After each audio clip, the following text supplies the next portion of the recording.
Hi, this is Pamela Riemenschneider for Blue Book Services, and this is Produce with Pamela, and we have Anne-Marie Ronick from 210 Analytics with Anne-Marie's Ideas Ripe for the Picking.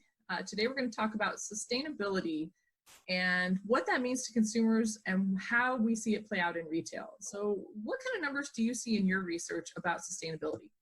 Well, it's incredibly powerful right now, and really regardless of the category that we're looking at.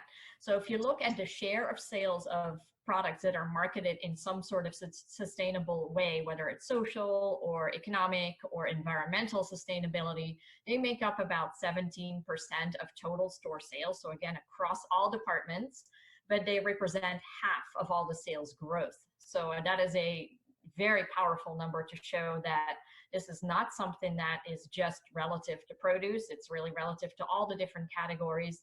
Plus, it's something that has been going on for almost 10 years now. So if you look at those kinds of things, you really just see that it is a change in lifestyle more than just a few people looking to save the environment or looking to drive better wages or whatever their particular part of sustainability is. Well, and I've been following this for a while as well, and I was even asked to come speak to the Sustainability Working Group for the World Banana Forum back in October in Montreal. And I got to spend the day with these folks going to retail and looking at banana displays in particular, and they had a lot of frustration with retailers in North America with their reluctance to carry fair trade bananas. But the sales are there. You're telling me that the demand is there from consumers. How do we get these two to sync up here? Sync up, yeah, that's interesting actually. You know, one of the categories I look at a lot as well is candy. And fair trade, that's why your story is resonating here. Fair trade in chocolate is the fastest growing attribute. So if you look over the last 3 years, chocolate products that have fair trade call-outs on it have grown 70%. So it is certainly something that the consumers are using as almost like a shortcut, or the certification really that it is, for them to have ease of mind that this was produced with fair wages in mind. So it certainly seems to me that if it's working that well for other categories in the store and it is recognized for consumers in other areas of the store, it should certainly work for bananas as well. I think perhaps the business case, again, is standing in the way. It's the limited number of SKUs. A lot of retailers already have to carry organic and conventional.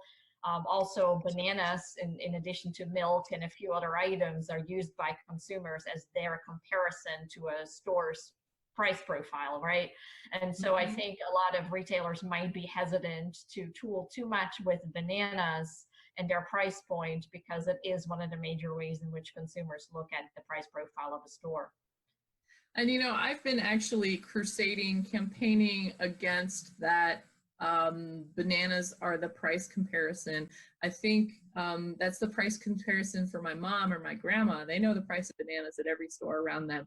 But I don't think millennials and even into the Gen Z people, I don't think they care about the price of bananas. So I think, you know, probably the price of avocados more than anything, right? Yeah, they're good. Oh man, actually, a funny story. When my husband and I were deciding whether or not we'd move back to Austin, Texas, one of our major factors was going to the store and looking at the price of avocados, and they think, man, do I want to stay in Kansas City where avocados are like $3, or do I want to move back to Austin where they're 75 cents for jumbos? So maybe that is a more relevant price comparison than bananas and milk anymore, because those are definitely not a trendy item for younger shoppers as they come into their own. Absolutely. But yeah, to your point, I think fair trade has proven to be a certification that consumers care about and trust. And I absolutely could see that do extremely well. And to your point, the business case is certainly there if you look into growth numbers.